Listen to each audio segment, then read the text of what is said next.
Gujarat High Court has dismissed Congress leader Rahul Gandhi's plea seeking a stay on his conviction in a criminal defamation case where Rahul Gandhi has been sentenced earlier to 2 years imprisonment.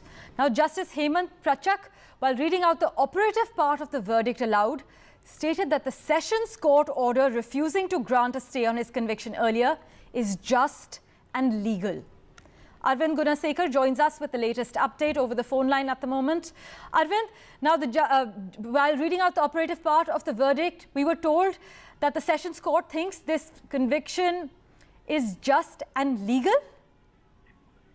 Yeah, Parmeshwar, in a setback to Congress leader Rahul Gandhi, the Gujarat High Court has dismissed the application of Rahul Gandhi seeking a stay of conviction in the criminal defamation case. Earlier, the Surat court convicted Rahul Gandhi in a criminal defamation case and also sentenced him for 2 years. Because he was sentenced for 2 years, he lost his Lok Sabha membership under Section 8 of Representation of People Act. So thereby, he was disqualified as Lok Sabha member. So challenging the Surat court order, Rahul Gandhi moved the Sessions Court challenging the entire order. While staying the sentence, the Surat Division Court also, the Surat Sessions Court also refused to stay the conviction, and that's where Rahul Gandhi moved Gujarat High Court challenging the Surat Sessions Court order refusing to stay the conviction. But today, pronouncing order, Gujarat High Court also refused to stay conviction of Rahul Gandhi in the criminal defamation case. That means that Rahul Gandhi will continue to be disqualified in the Lok Sabha from Lok Sabha unless until the court stay the conviction in this matter. In this case, Rahul Gandhi's Lok Sabha membership cannot be restored. So while pronouncing the order, what we are learning from our sources is that Gujarat High Court also cited almost 10 criminal defamation cases pending against Rahul Gandhi. The recent one being cited by Savarkar's grandson has also been mentioned by the Gujarat High Court while dismissing the application of Rahul Gandhi. So what we are being told is that Rahul Gandhi's legal team is going through the order of Gujarat High Court, and then very soon they will be challenging the Gujarat High Court order in Supreme Court, where they say that this particular 2-year sentence has already been stayed. But what they are saying is that conviction in this particular case, they are hopeful that the Supreme Court will stay the conviction. So a petition will be drafted, and then very soon we can expect Rahul Gandhi's legal team to move Supreme Court challenging the Gujarat High Court order. Arvind, as always, thank you so much for joining us with the latest breaking news information. Rahul Gandhi will move the Supreme Court against the High Court order. But for a quick comment over the phone line, we also have advocate from the Supreme Court, Deshrata Nigam, joining us. Now, it's no well-kept secret that he's also a supporter of the central government. Now, Mr. Nigam, critics are questioning whether the Surat judge was right in proceeding against Rahul Gandhi without a preliminary inquiry. But there is hope for the Congress party at this stage as they approach the Supreme Court? Well, in fact, depending on the rules of the High Court, if it's a single judge's order, then they have to approach the division bench of the High Court. Now, if it is a division bench order, then they can approach the Supreme Court directly after this setback that they have had. Now, the issue is that the stay is given looking at the past conduct. Now, in this particular case, in the trial case, when the trial was going on, Rahul was given a number of opportunities in terms of his conduct because he had also given unconditional apology in the Supreme Court earlier in various other cases. So, he was given a number of opportunities, and they also looked at his conduct, that he keeps on speaking like that, and all those evidence were brought on record. So, in view of that, the court has taken a very strict view, and the stay has not been granted. Right, Mr. Nigam, thank you so much for joining us with that quick comment. I'm told we also have Tehseen Poonawala, political analyst, joining us over the phone line. Tehseen, now the High Court has earlier been told that this trial was vitiated, that the conviction is neither an offence of moral turpitude, nor does it comprise a serious offence. And now a huge setback for Rahul Gandhi. What impact is this meant to assert on the Congress as we speak, especially ahead of the 2024 general election? What are your thoughts? So first of all, I bow before the majesty of the Honorable High Court. Can you hear me clearly? Because of course I can, yes. As an honourable entity of the High Court, let's listen to what you have to say. Hello? There seems to be some disturbance in the line. Can you hear me? Right. Tehseen, we'll just fix that line for you. While we fix that line with Tehseen Poonawala, political analyst who is appearing in the capacity as representing the court, I'd just like to recap that the High Court had earlier been told that the trial was vitiated. In fact, Abhishek Manu Singhvi has time and again defended Rahul Gandhi, but the High Court has rejected Rahul Gandhi's plea in the Modi surname case for a remark made back in 2019 in Karnataka, dealing a huge blow not just to Rahul Gandhi, but to his party, especially ahead of the 2024 general election. Right, I'm told we have been able to connect with Tehseen Poonawala. He joins us over the phone line. Tehseen, now the High Court had earlier been told that this trial was vitiated, that the conviction is neither an offence of moral turpitude, nor does it comprise a serious offence. And now we're seeing that there's been a huge setback for the Congress and Rahul Gandhi. Now we know he's approaching the Supreme Court, but what legal battle lies ahead of him? Give us a sense. So, two things. First of all, I bow before the majesty of the Honorable High Court, but passionately, I disagree with their judgment. It's a judgment that has missed a lot of legal points, in my opinion, and I'm very, very confident that in the Honorable Supreme Court, not only will this conviction be stayed, even the disqualification as an MP will be reversed because the conviction is stayed, because this does not constitute an offence at all. Mr. Gandhi stands by his statement that Lalit Modi and Nirav Modi are thieves. They are thieves who have run away from our country. They are not people from the OBC community. Lalit Modi and Nirav Modi or the Honorable Prime Minister has not gone to court. Some random Modi who's from the BJP with a surname cannot go to court and accuse Mr. Gandhi of insulting all Modis because it was a political speech made in Karnataka. So this is obviously, the entire process is vitiated. The way the trial court carried out this process left a lot to be desired. Never in the history of independent India somebody got maximum punishment for criminal defamation. A lot of questions are to be raised, and I'm sure the Honorable Supreme Court will take cognizance of the matter and offer a relief that is duly should be given to Mr. Gandhi, not because he's somebody I support politically, but because that's the right thing to do. Right, Tehseen, just picking up on what you've crucially highlighted, in this Surat case, legally speaking, isn't it difficult to contend that those with the surname Modi constitute a community which was distinct from others and that Rahul Gandhi intended to defame such a community? Yeah, it doesn't prove that, because when you're making a political speech, say for example, they would say, Gali Gali mein shor hai, Atal Bihari chor hai, Atal Bihari Vajpayee chor hai. All Vajpayee should get offended. Or they say Vajpayee chor hai, Gali Gali mein shor hai, Vajpayee chor hai. Would Vajpayee get offended? All Vajpayee are chor. Or they would say Gali Gali mein shor hai, Gandhi chor. Would all Gandhis get offended? It doesn't.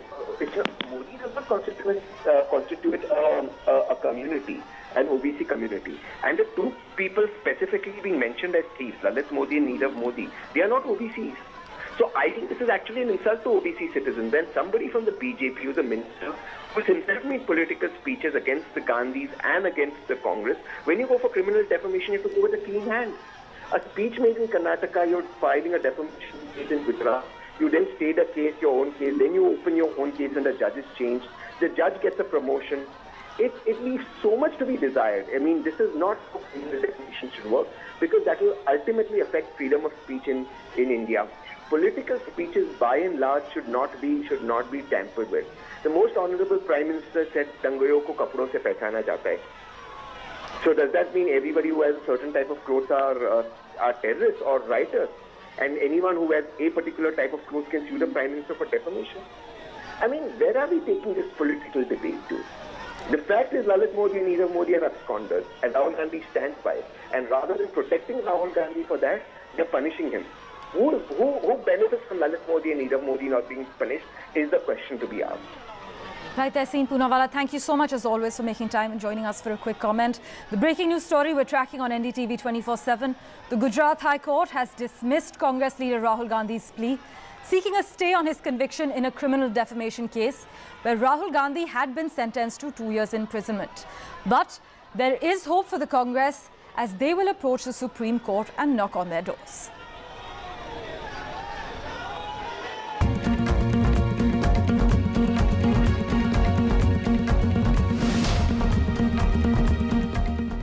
Well, let's get you an update from Maharashtra.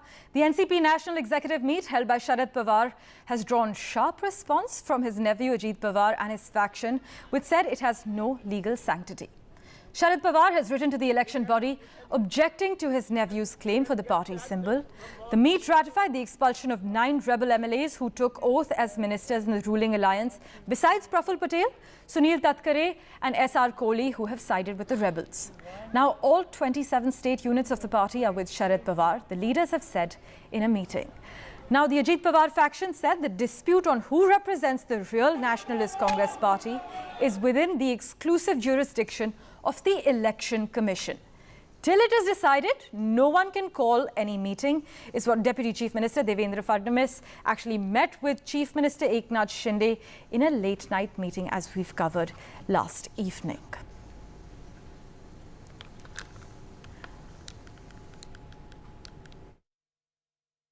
Expelled Ajit Pawar, his nephew, Praful Patel, his working president, and rebels from the NCP.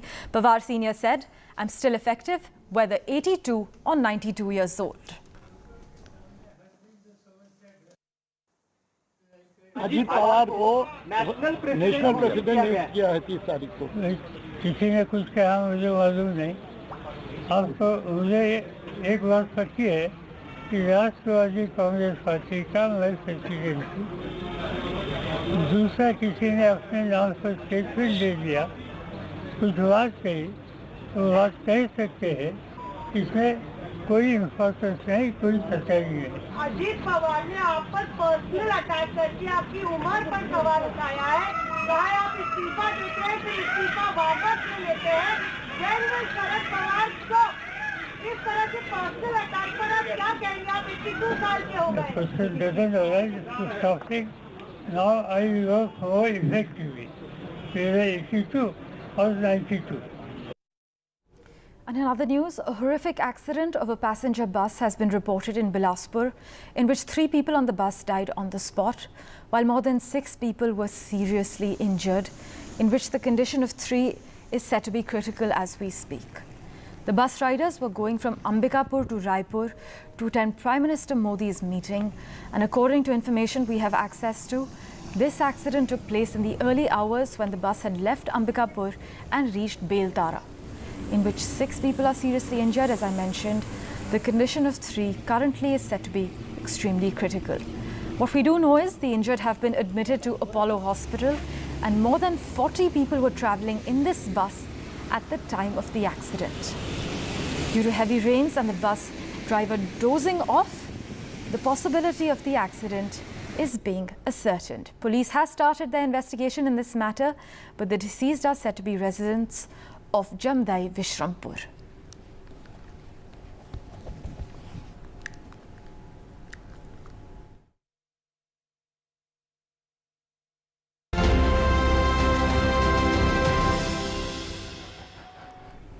Let's take a quick look at the international headlines. US Treasury Secretary Janet Yellen landed in Beijing on a 4-day trip aimed at finding common ground as rivalry between US and China becomes increasingly adversarial.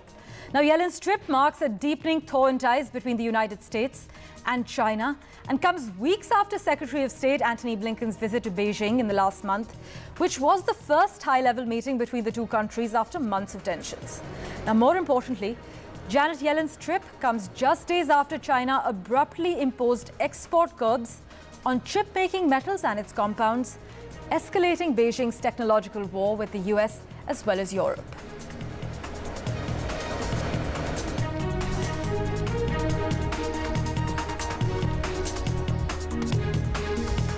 And that's what the Chinese state media has said on Yellen's visit.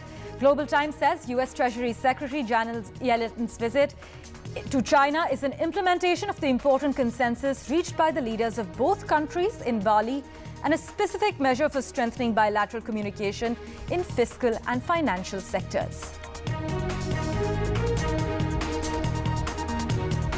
The US Food and Drug Administration has granted traditional full approval to the Alzheimer's drug Leqembi, the first medicine proven to slow the course of the memory-robbing disease. Now, the Food and Drug Administration endorsed the IV drug Leqembi for patients with mild dementia and other symptoms caused by early Alzheimer's disease. It's the first medicine that's been convincingly shown to modestly slow Alzheimer's cognitive decline.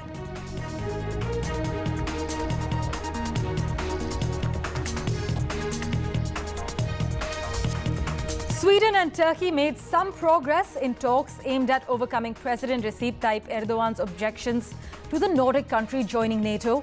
But gaps still remain in their positions, and their leaders will meet next week to discuss these gaps. NATO had hoped the problems would be resolved before its July 11th and 12th summit in Lithuania, but Sweden's entry would be a symbolically powerful moment and the latest indication that Russia's war in Ukraine is driving countries to join the alliance. Those hopes have been all but dashed for now. Today, we reaffirmed that Sweden's membership is within reach, and that ratification of Sweden's membership does not mean the end of cooperation with Turkey.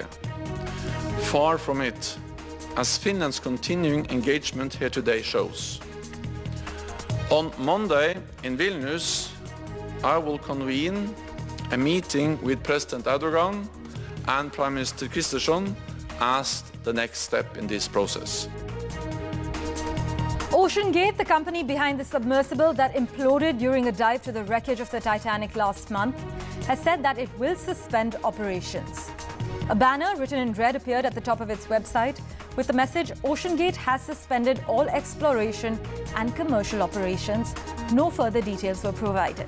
But the cause of Titan's implosion is currently being investigated by authorities in the United States as well as Canada. And last week, the US Coast Guard hauled to shore potential human remains and debris from the sub's wreckage as part of the international probe. Meanwhile, at a sprawling military installation in the middle of the rolling green hills of eastern Kentucky, a milestone is about to be reached in the history of the US warfare dating back to the First World War. The United States is close to destroying rockets filled with GB nerve agent, a toxic also known as sarin, the last of the United States declared chemical weapons. By destroying the last of the munitions, the US is officially underscoring that those types of weapons are no longer acceptable in the battlefield and sending a message to the handful of other countries that haven't joined the 26-year-old agreement to eliminate them. This is what military experts have informed us.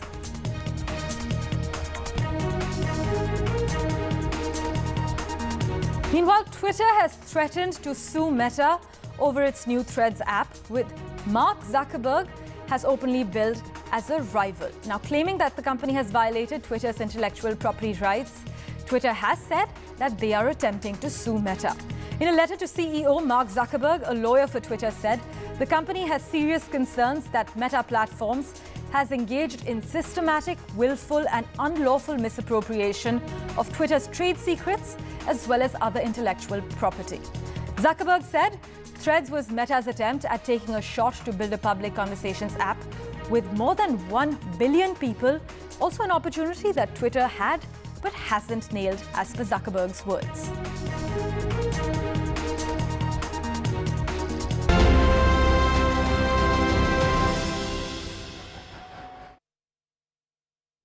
We're slipping into a short break, and news and updates will continue on the other side. In the meantime, you can check out our NDTV app for the latest news if you haven't already.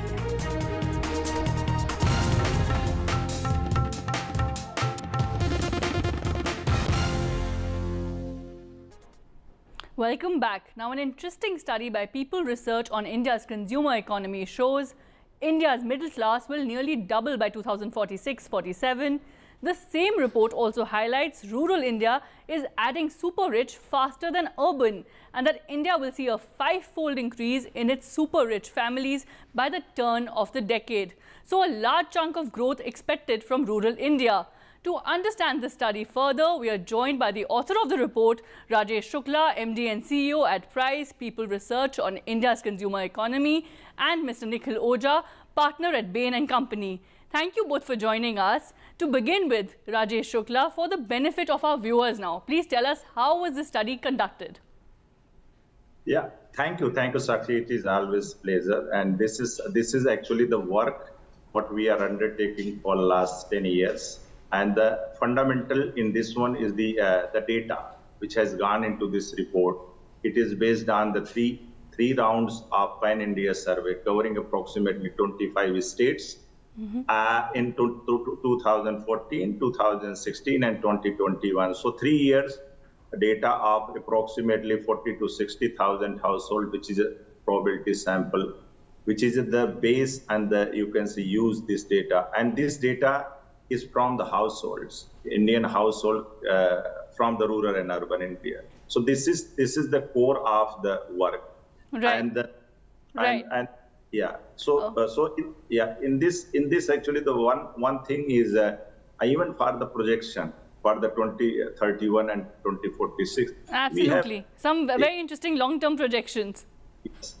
Right. So we have assumed very conservative actually assumption. It is not something achievable. Like for example, GDP growth, we have assumed approximately 6 to 7%. Urbanization is approximately by the 2047 is 50%. So whatever assumption we have assumed, it is a conservative way by which at least it is achievable, I can just say. Okay, thank you so much for sharing that. Now, Nikhil Oja, I'd like to come to you. Former Niti Aayog CEO Amitabh Kant has said that as the number of households in the middle class category rises, there will be demand for quality healthcare, education, housing, and of course consumer goods. So as someone, of course he also emphasized that the government needs to focus on education and healthcare and creating job opportunities. Now as someone who understands this space, your thoughts on the job opportunities in these sectors as a result of this? Thank you, Sakshi.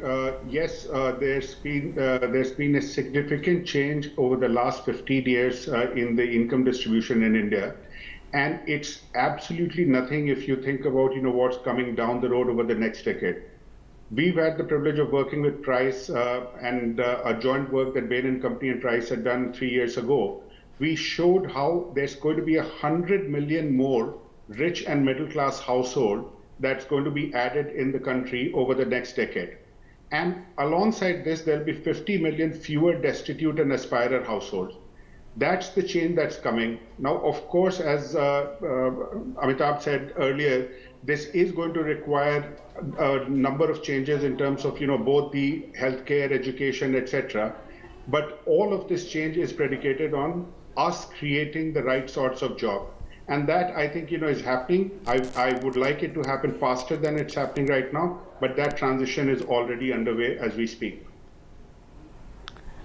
Right. So I'd also now like to ask Mr. Rajesh, of course, former Niti Aayog CEO, Mr. Amitabh Kant, also said the vision of India becoming a fully developed country by 2047 really implies that the middle class needs to be the key driver of India's growth story. So while the study highlights long-term targets, your thoughts on near-term consumption trends and how this will pan out?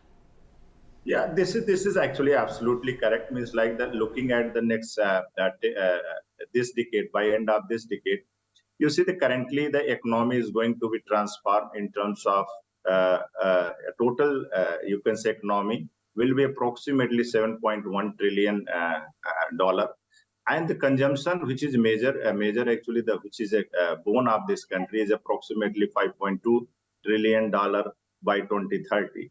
And the important thing here is Sakshi need to understand this is aggregate number, but the distribution is very, very interesting and which need to be understand. It is not concentrated into the metros. Half of you can say rural India is very much part of this. 55% of the incremental is going to come from the rural India. And approximately half of the incremental is coming from the middle class. So understanding their distribution, their aspiration and their need, it is very important, because when income is going, they are going to also ask a lot of need to be done at policy and the both spaces. So supporting them with the proper social security and economic security by which at least they should not actually the somewhere. So infrastructure is one thing which need to connect it very well. And second thing is the also social security network by which at least in a difficult situation like COVID, they will able to actually sustain this growth. So I am saying India is ready. And for tomorrow's, if you want to understand the middle class impact, we have to understand aspirers today, those who are knocking the door of the middle class. Right. So very interesting highlights there on the consumption-led growth story for India. But Mr. Nikhil Oja, I'd like to come to you here now. More people as part of the middle class segment doesn't necessarily imply a higher standard of living, many believe. So your thoughts on that? Actually, I would differ from those many people because on the type of change that we are going to be seeing, more people in the middle class as price is defined will absolutely mean a much higher standard of living. Remember that income at these levels, when the per capita income in the country changes from, the mid 2000s to, the nearer to the 4,500, 5,000, and the income level of the middle class actually goes up. And as I said, 100 million more people are added to the middle class and rich segment, then the aggregate demand in the economy is going to grow up dramatically.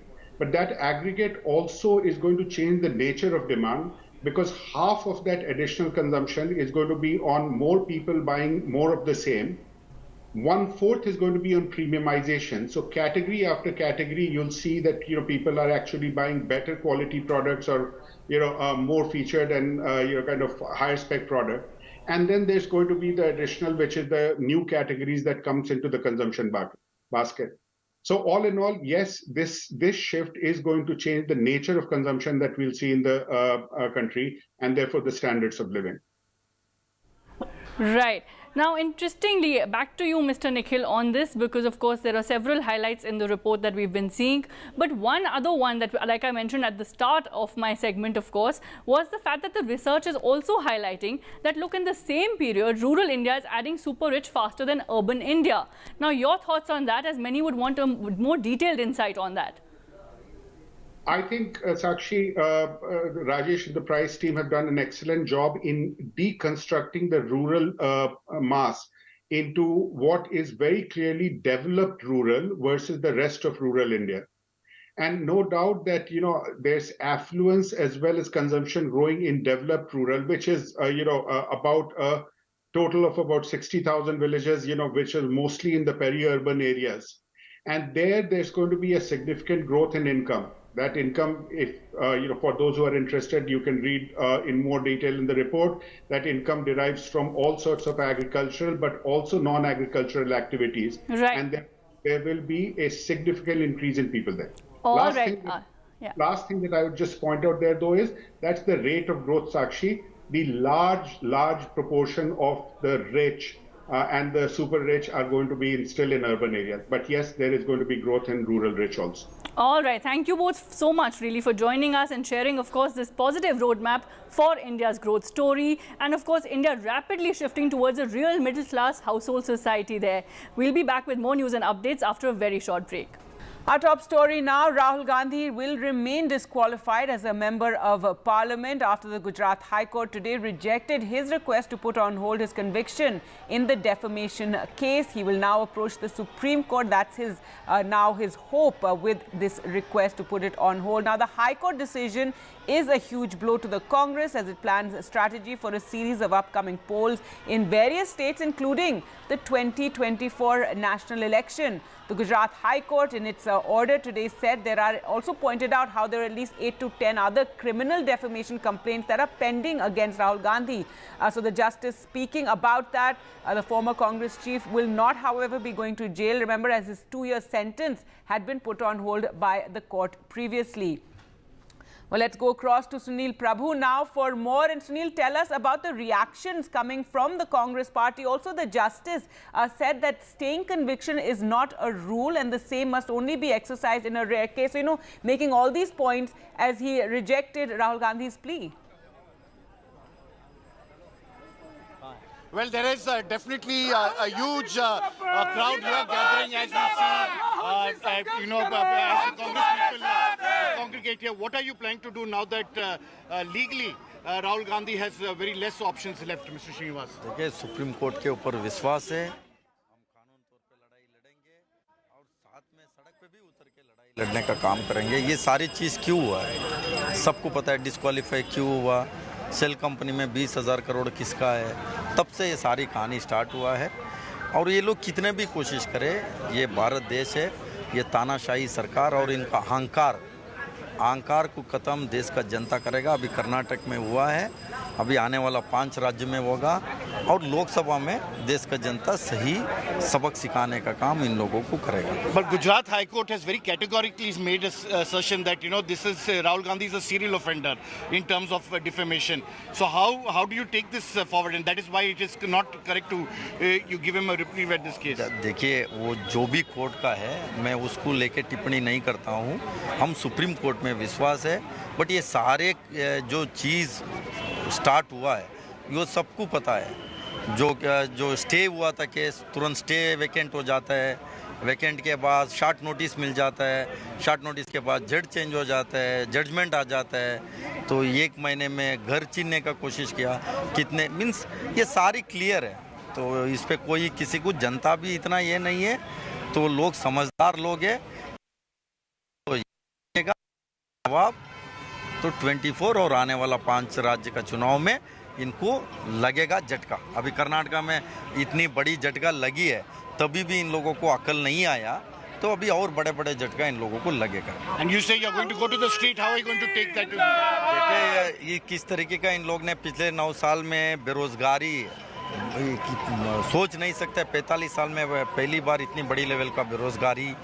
BJP है तो महंगाई. माँ शब्द भूल गया इन लोग ने. तो माँ शब्द महंगाई भूल गया. माँ शब्द मणिपुर भूल गया. 60 दिन हो गया, वहाँ नहीं जाने के लिए इनके पास समय नहीं है ना. उसको लेके बात करने के लिए इनका कोई वक्ता तैयार नहीं है. ये लोग जहर फेंकने में इसका पास समय है. तो असली बात में बात करने के पास इनके पास ये नहीं है. इनका जो भी व्हाट्सएप यूनिवर्सिटी, इनका जो पात्रा गीतरा जो भी है, ये लोग कुछ भी कर ले. थोड़े दिन बचा है तो बाद में दूध का दूध, पानी का पानी पता चलेगा. सत्य को परेशान कर सकते हैं, आप पराजित नहीं कर सकते. हम विश्वास रखते हैं. वो राहुल जी के साथ किस तरीके का इन लोग ने किया है. राहुल जी ऐसे व्यक्ति है जो पदयात्रा स्टार्ट किया तब भी कोई कसर नहीं छोड़ा. कन्याकुमारी से कश्मीर तक जो 120 लोगों के साथ लाखों लोग आए. दिल्ली आते कोरोना भी लेके आया. तो राहुल जी चल रहे थे, सारे बीजेपी वाले जल रहे थे. अभी भी जलन हो रहा है. तो आप लोग करो तानाशाही, अहंकार कितना करना करो, उसका सारी मिल के बदला देश का जनता देगा. So here you have it. You can see the kind of reaction that is coming from the Congress headquarters, from the Youth Congress president. Politically, they will continue to make that political claim, but legally, we'll have to wait for Mr. Abhishek Singhvi, who I had spoken to earlier, saying that very categorically that they will go to the Supreme Court and as they're studying this entire case. But prima facie, they feel that the Supreme Court will definitely intervene. That's the last legal reprieve for Rahul Gandhi before he actually will have to face that full disqualification that is taking place. That's right, Sunil. Thanks so much for joining us. With that, a Congress press conference at around 3 o'clock is expected. There have been some reactions. Randeep Singh Surjewala calling it a travesty of justice, while Shehzad Poonawala, the BJP spokesperson, calling it Satyamev Jayate. Let's just listen into some of the reactions that have come in.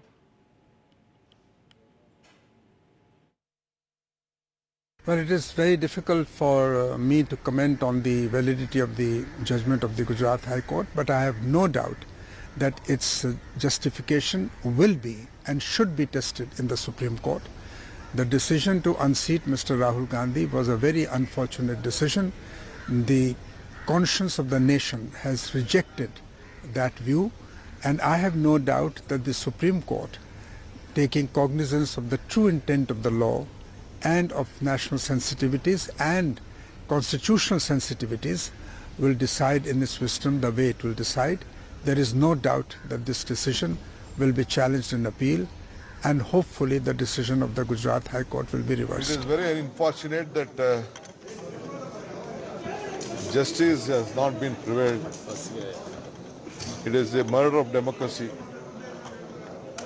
But still the entire country, all the opposition parties and the people of this country stand by Rahulji.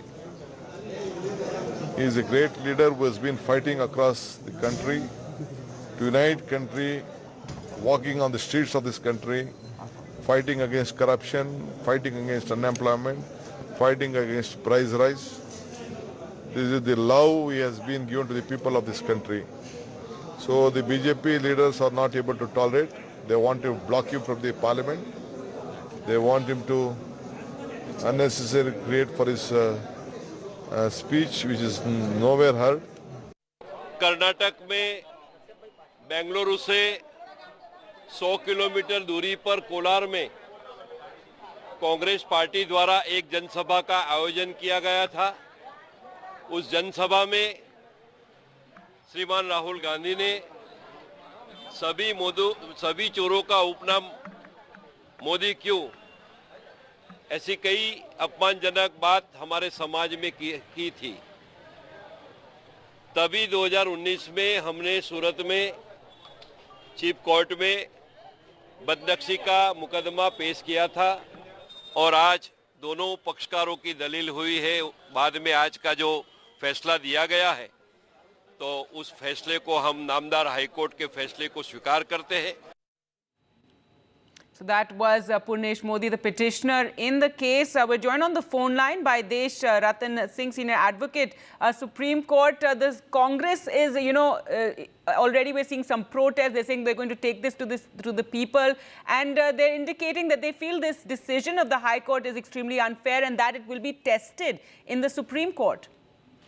Yes, obviously, I mean, we have a legal procedure and due process of law, where if you do not get a relief or you get defeated in the High Court, the next step is Supreme Court. But the important point to note here is that two courts have given concurrent finding of not giving a stay to Mr. Rahul Gandhi. And therefore, that will also weigh in the mind of Supreme Court as and when they go there. And even in the trial court, when the case was going on and evidence was being recorded, Mr. Rahul Gandhi was given many opportunities so that he can retract his statement and apologize, but he refused to, probably trying to gain some, political mileage out of conviction. So the point today out here is that the court did consider the various kind of conducts Rahul Gandhi had.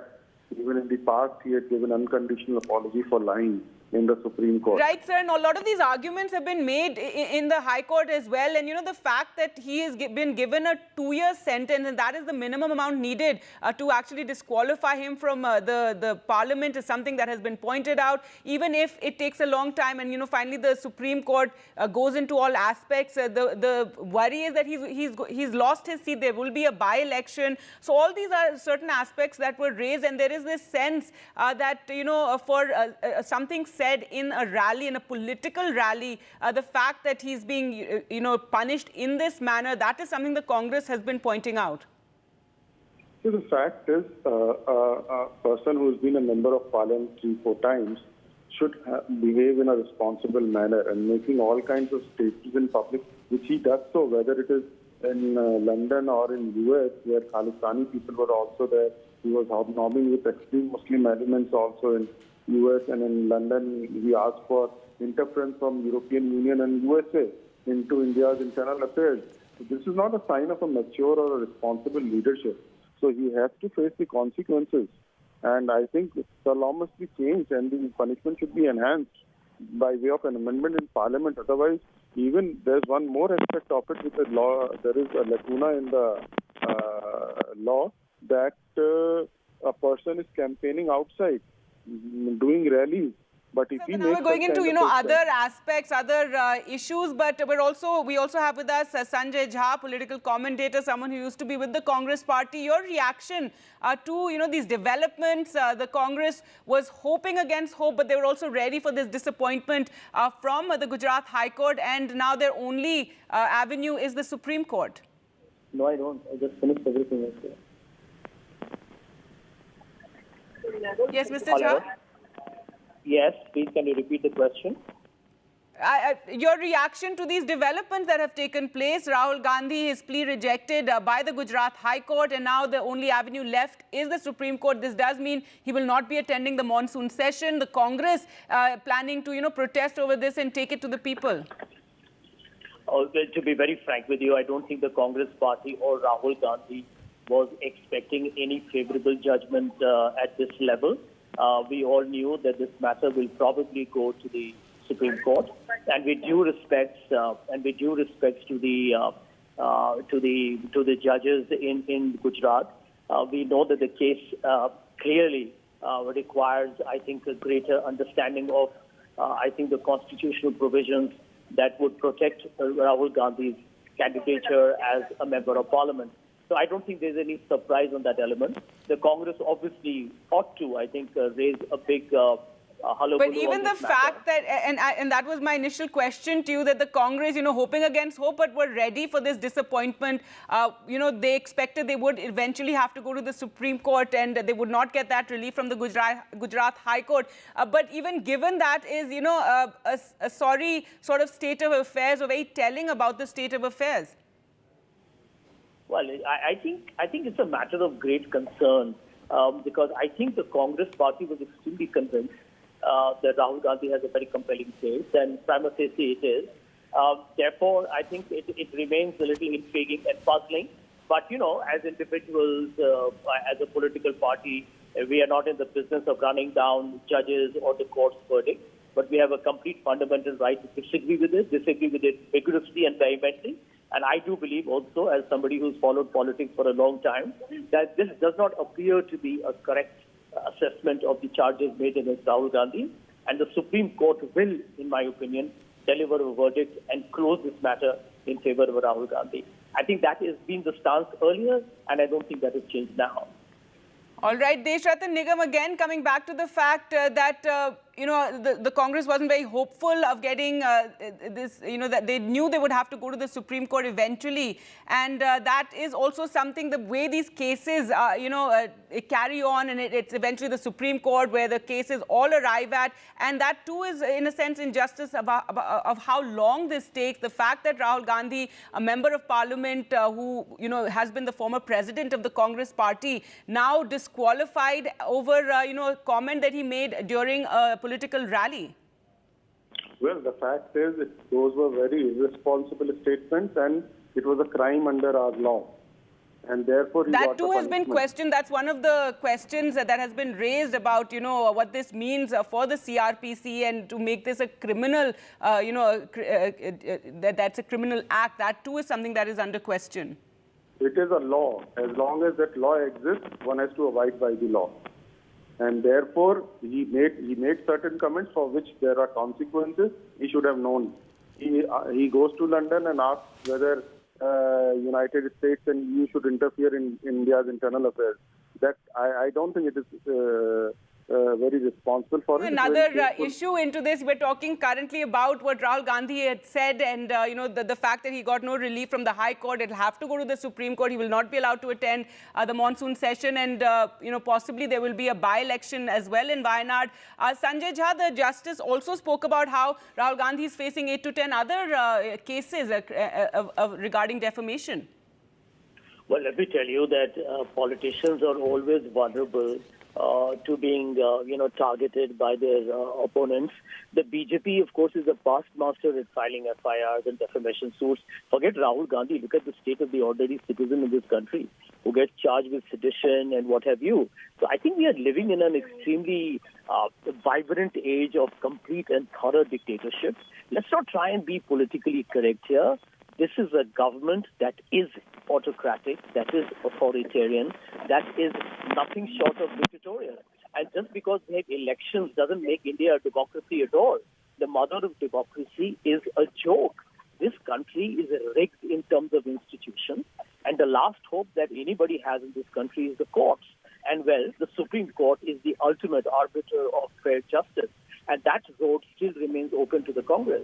As far as the other charges made against him by supporters of the RSS, when he's talked about Savarkar or Godse or the RSS, I mean, that is obviously a political hot potato for the right-wingers to, kind of believe that they have a story.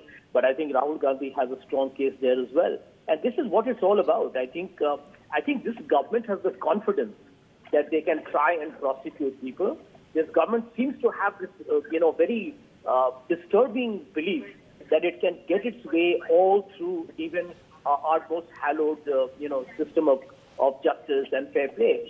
But I do believe that India will not succumb to this kind of intimidation and bullying. And the Congress party and Rahul Gandhi will stand firm and steadfast to take this matter to the Supreme Court argue its case out. All right, final word, Deshratan Nigam, your response to that, the questions over democracy, the fact that you have Rahul Gandhi, a senior congressman, somebody who's been member of parliament now being disqualified over this, and how the Congress is raising this issue of democracy again and again, and how opposition leaders are being targeted. Well, Gargi, in fact, the biggest fundamentals of democracy is rule of law. In a rule of law, nobody is above law.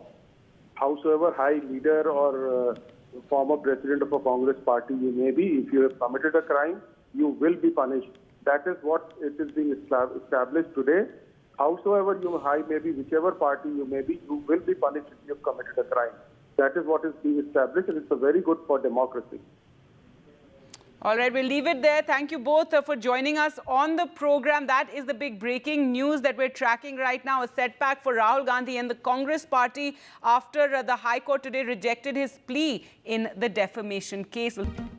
Well, let's get to the latest on the Maharashtra crisis and the NCP crisis. Now, as the raging tussle between rival factions of the NCP plays out in Maharashtra, the Deputy Chief Minister Devendra Fadnavis met with Chief Minister Eknath Shinde at his official residence late last night. Now, sources have said that Eknath Shinde and Devendra Fadnavis discussed the power sharing arrangement as a delay in cabinet expansion is making the Shiv Sena MLAs restless.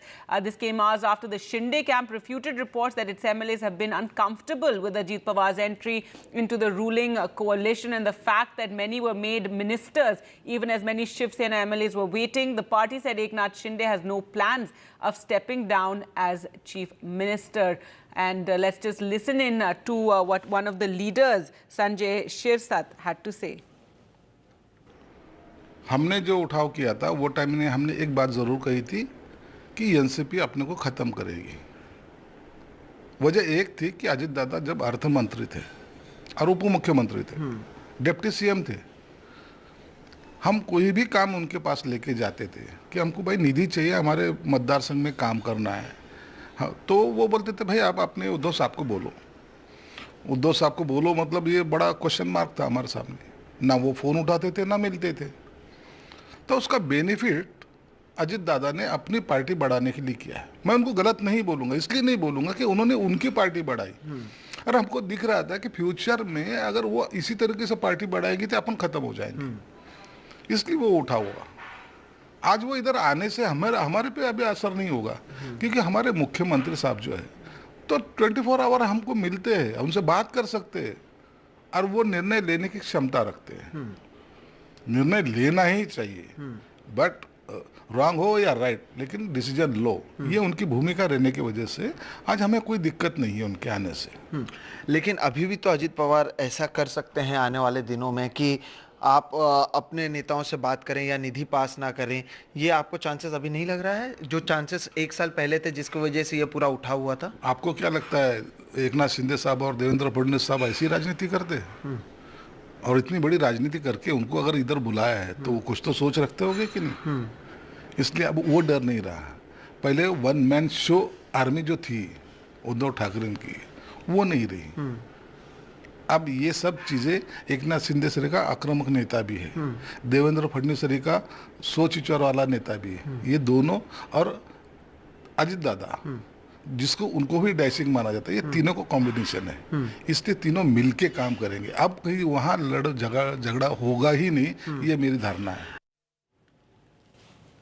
All right, now Sharad Pawar will be holding his first public meeting on Saturday after this split. The NCP National Executive, though, yesterday the action, remember, shifted to Delhi as Sharad Pawar and Supriya Sule arrived in Delhi, and there was a meeting of the National Executive of the NCP called, and this drew a sharp response from the Ajit Pawar faction, which said it has no legal sanctity. Sharad Pawar has written to the election body now objecting to his nephew's claim for the party symbol. Now, at the meet yesterday, they ratified the expulsion of 9 rebel MLAs who took oath as ministers, besides Praful Patel, Sunil Tatkare and S.R. Kohli. All 27 state units of the party are with Sharad Pawar, is what the leaders at the meeting said. The Ajit Pawar faction said the dispute on who represents the real Nationalist Congress party is within the exclusive jurisdiction of the Election Commission. Until then, no one can call any meeting. Ajit Pawar को national president नियुक्त किया है 30 तारीख को। किसी ने कुछ कहा मुझे मालूम नहीं। अब तो मुझे एक बात पता है कि राष्ट्रवादी कांग्रेस पार्टी का मैं प्रेसिडेंट हूँ। दूसरा किसी ने अपने नाम पर स्टेटमेंट दे दिया, कुछ बात कही, तो बात कह सकते हैं, इसमें कोई इम्पोर्टेंस नहीं, कोई सच्चाई नहीं। अजीत पवार ने आप पर पर्सनल अटैक करके आपकी उम्र पर सवाल उठाया है।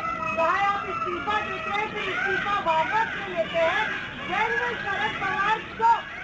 इस तरह के पर्सनल अटैक पर आप क्या कहेंगे? आप 82 साल के हो गए। Now I work more effectively. Whether 82 or 92. News now from Manipur, where fresh violence has been reported, which has left at least 2 people dead. Now, the reports are that firing took place in the early morning in the Bishnupur-Churachandpur border area. So, more sporadic violence taking place in the troubled state that has seen violence over the last 2 months, and at least 2 people are dead. 3 have been injured in this firing incident. Let's go across to Ratnadeep now for more. And Ratnadeep, another incident of violence coming out and firing, and 2 people are dead. What are the details? That's right. In fact, this incident had taken place in the early morning. That's what we are hearing from police sources. In fact, they were firing from both sides, and in that firing, what we can confirm and what police has confirmed to us is that at least 2 people are dead. Their bodies have been brought to the Churachandpur hospital, and 3 people are injured. They have also been shifted to Churachandpur hospital. Now, remember this area, which the bordering areas, the frontier areas between the Bishnupur district, which is in the valley, and the Churachandpur district, which is in the hills, has been the epicenter of violence ever since this violence broke in the first week of May. And for almost 2 months, this area has seen several rounds of such violence, death, firing, arson, and it continues.